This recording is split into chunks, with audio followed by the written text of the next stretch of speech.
అదే RTV app వార్తల్ని క్షణాల్లో చదివే అవకాశం ఉంటుంది. ఒక న్యూస్ పేపర్, ఒక టెలివిజన్ ఛానల్ మీ చేతుల్లో ఎప్పుడూ ఉంటాయి. అక్రమ రవాణా చేసినామంటూ పక్కపక్కలో ఉండేటువంటి ఆ ఉక్కు ఫ్యాక్టరీలకు అమ్మినామంటూ రకరకాల ఛానల్స్లో వార్తలు ప్రసారమైనాయి.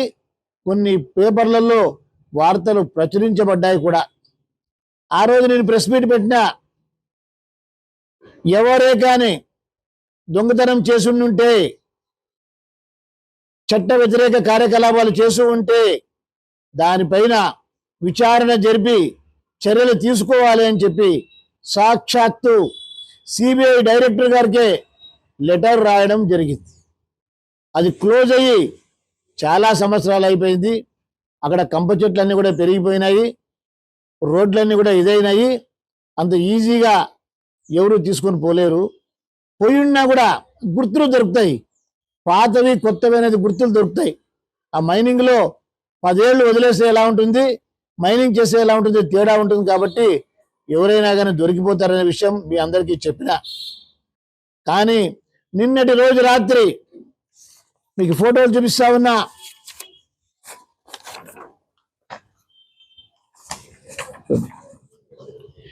నిన్నటి రోజు రాత్రి ఓబుళాపురం మైనింగ్ కంపెనీ సైట్లో నుంచి యథేచ్ఛగా అక్రమంగా ఇనుప ఖనిజం రవాణా జరిగింది. ఎవరి ప్రోద్బలంతో ఇది జరుగుతూ ఉంది, ఎవరి అండదండలతో ఇది జరుగుతూ ఉంది. అక్కడే దగ్గరలో ఉన్నటువంటి ఉక్కు ఫ్యాక్టరీలకి ఈ ఇనుప ఖనిజాన్ని రాత్రి అక్రమంగా రవాణా చేసి అమ్ముకున్నారు అని చెప్పి మాకు సమాచారం ఉంది.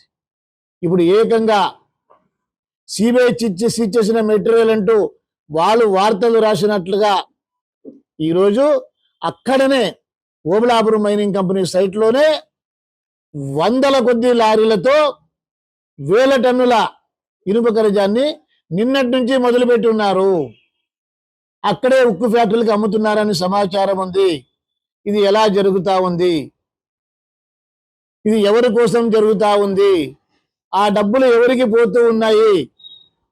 గౌరవ ముఖ్యమంత్రి చంద్రబాబు నాయుడు గారు, ఉప ముఖ్యమంత్రి పవన్ కళ్యాణ్ గారు దయచేసి రాయదుర్గంలో ఏం జరుగుతూ ఉందో ఒక్కసారి చూడండి.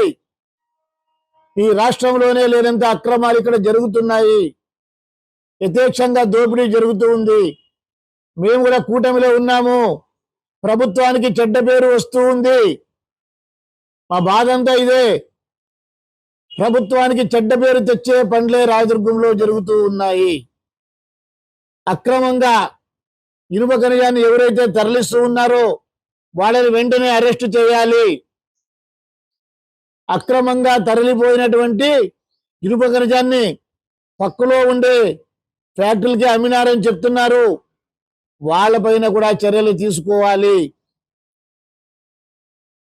మరొకసారి చెప్తా ఉన్నా, గౌరవ ముఖ్యమంత్రి గారు, గౌరవ ఉప ముఖ్యమంత్రి గారు, గౌరవ మైన్స్ మంత్రి గారు, హోం మంత్రి గారు, దయచేసి ఈ రాయదుర్గంలో జరుగుతున్నటువంటి దోపిడీని ఆపండి. లేకపోతే మన ప్రభుత్వానికి చెడ్డ పేరు వస్తుంది. ఎక్కడ కూడా చట్ట వ్యతిరేక కార్యకలాపాలు జరగకూడదని పవన్ కళ్యాణ్ గారు ప్రత్యేకంగా కోరుకుంటున్నారు. కానీ రాయదుర్గంలో ఏం జరుగుతూ ఉందో ఒకసారి తెలుసుకోండి. మీకు ఇంటెలిజెన్స్ ఉంటుంది, స్పెషల్ బ్రాంచ్ ఉంటుంది.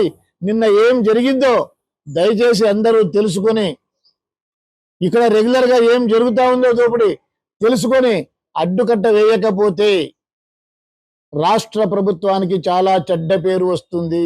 మరిన్ని వీడియోస్ కోసం ఛానల్ ని సబ్స్క్రైబ్ చేయండి. లేటెస్ట్ అప్డేట్స్ కోసం వాట్సాప్ ఛానల్ ని ఫాలో చేయండి.